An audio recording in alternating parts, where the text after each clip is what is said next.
Всем привет, друзья мои, если вы меня видите, значит вы на Ивлев Шеф Channel, и как всегда с вами я, Шеф. Напоминаю вам опять свою любимую зимнюю песенку «Три белых коня, летящую в снежную даль. Декабрь, январь и февраль». Специально для особо одаренных я напоминаю, что в течение этих 3 месяцев я буду готовить блюда, которые я сам люблю трескать. Нажористые, вкусные, сладкие, мягкие, твердые, хрустящие. Неважно, друзья мои, это не самые сложные рецепты. Я же понимаю, в декабре, в январе, феврале вам сложно передвигаться, двигать ногами, руками, челюстью, глазами, ушами и тому подобное. Поэтому простые, но самое главное, вкусные, бомбические рецепты только для вас. Это часть 2, потому что часть 1 была, когда я готовил и раскрывал вам секрет фирменного ленивого мильфея по-ивлевски. Если вы помните, я вам сказал, что в том рецепте мильфея были заложены 2 главных ингредиента.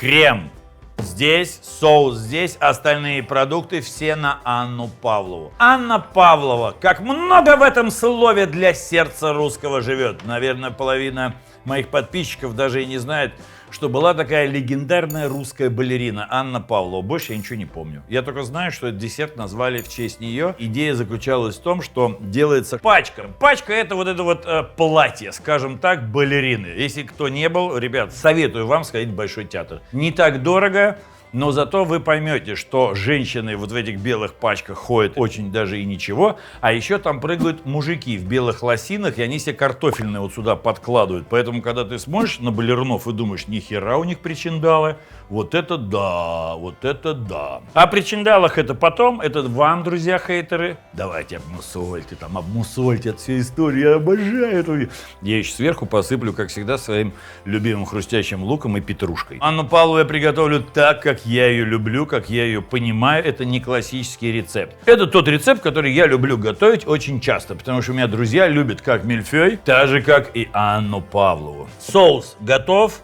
Крем готов, главная задача — это теперь нам сделать белковую массу. На всякий случай для особо одаренных, кто не очень внимательно смотрит Ивлев Шеф Channel, вот здесь или вот здесь у вас сейчас будут появляться циферки и все продукты, которые входят в состав этого блюда. Здесь не ошибетесь: 200 грамм белка яичного, 200 грамм сахарного песка классического, и 200 грамм сахарной пудры классической. Не надо ванильной. Хотя, если вы хотите, то почему бы и нет. Вообще вопросов нет. Я все это сложил в дежу моего механического помощника.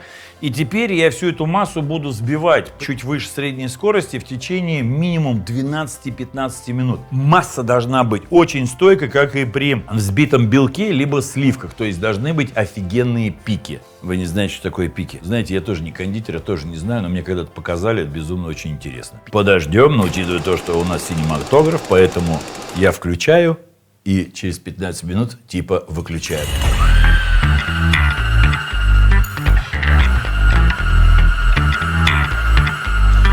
Пока я всю эту историю взбиваю, можно подготовить что? Конечно же, плацдарм для моего безе. Это пергамент. Духовку надо разогреть до 110 градусов. Я люблю говорить, что мои рецепты, они все достаточно трансформерные. В плане того, что вот это еще очень хорошая база для меренги. Дальше вы ее выкладываете, соответственно, на пергамент, запекаете, добавляете крем, малинку фисташки, то есть все тому подобное, и все, и у вас получается офигенная меренга. И не надо меня благодарить, друзья, просто-напросто подпишитесь, порекомендуйте своим друзьям, не забудьте поставить колокольчик, и да будет вам вкусно. Пергамент, духовка на 110 градусов, взбитая сахарная пудра, сахарный песок и яичный белок. Видите, до какой массы? Вот из этого делается Анна Павлова. Опа! Америка и Европа. надо взять кондитерский мешок с точки зрения классики для того, чтобы выдавить форму в виде балетной пачки. Но я же вам сказал, что я буду готовить на свой манер. Поэтому я не очень люблю вот слишком долго выпекать, ждать там по 2-3 часа, пока безе выпечется. Я делаю намного это все быстрее, и тогда это становится все вкуснее. Поэтому я не буду делать классическую пачку, а я просто сделаю такие вот как а-ля овсяное печенье. Потом как раз и будут прослаиваться кремом, соусом, мятой, свежей ягодой, которые вы потом, впоследствии, по инстинкту собаки Павлова будете все слизывать. Ну, так же, как и я. Чуть-чуть подбиваю.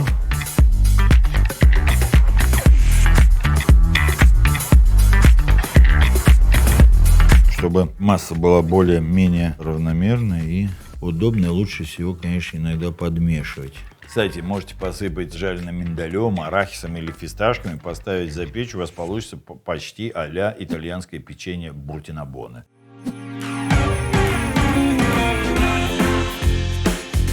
Я думаю, что мне достаточно. Сахара я сейчас ем очень мало. Ребята мои тоже сахара не едят. Друзья мои, как я сказал, 110 градусов духовка. Теперь я туда ставлю, ну, где-то на минут, наверное, 25-30, а потом я уже посмотрю. Я всегда люблю, чтобы оно слегка схватилось, но внутри оно было таким вот жидковатым. Я уверен, что этого будет достаточно. И скоро вы узнаете рецепт Анны Павловой от Ивлева. Безе идеально готово. Почему я и говорю, совершенно новый рецепт Анны Павловой. Чтобы не тратить слишком большое время для того, чтобы выпечь безе, ложечкой разложил не больше 1, максимум 2 сантиметров. И времени ушло намного меньше для приготовления этого безе. Ягоды у меня есть, соус есть, крем есть, безе готово, осталась мята. Мята здесь на самом деле в большей степени играет роль легкого декора. Можно еще даже использовать базилик. Много мяты мне не нужно, буквально достаточно будет одной веточки. Я люблю, вот мята придавала свой яркий мятный вкус. Ее ни в коем случае не нарезать ножом. Лучше всего ее взять, порвать руками. Запах стоит бомбический. То, что она вот так вот может слегка вот здесь остался, это не страшно. Я бы взял глубокую тарелку. Но знаете, если я возьму глубокую тарелку, к большому сожалению, вы не сможете увидеть всю эту прелесть. Ну что, вы готовы к этому таинству? На всякий случай, Анна Павлова. Свежие ягоды, хотя можно и сделать без ягод, можно сделать на основе соуса, как я вам и рассказывал, в стиле ротте грюци. Только я его делал не на базе красного вина, а я его сделал на базе вишневого сока. Крем, который делается на основе сливочного сыра. И все. Ягоды по возможности. Только у меня большая просьба, ребят, ну не надо писать всякую фигню. Я вот почитал ваши комментарии после кальмаров, знаете, мне грустно стало немножко. Ой, шеф, такие дорогие продукты. Вы кальмар называете дорогим продуктом? Ну харе, ребят. Первый слой кладу безешку. Я беру крем, вот такую вот достаточно хорошую, мощную ложку укладываю.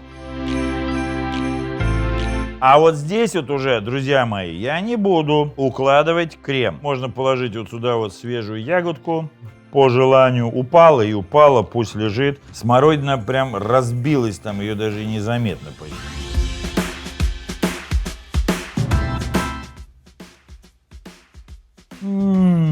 Я знаю, что меня сейчас завидовало полстраны. Завидуйте дальше. Хотя можете завидовать сами себе, когда сделаете этот десерт. Теперь вы становитесь обладателем самого уникального и одного из самых вкуснейших рецептов мира. Это десерт Анна Павлова. Благодарить не надо, все очень просто. Подписывайтесь на мой канал, рекомендуйте его своим друзьям, ставьте колокольчики и, конечно, да будет вам вот такие вот вкусные, яркие и несложные рецепты. Так что до новых вкусных встреч. Пока-пока.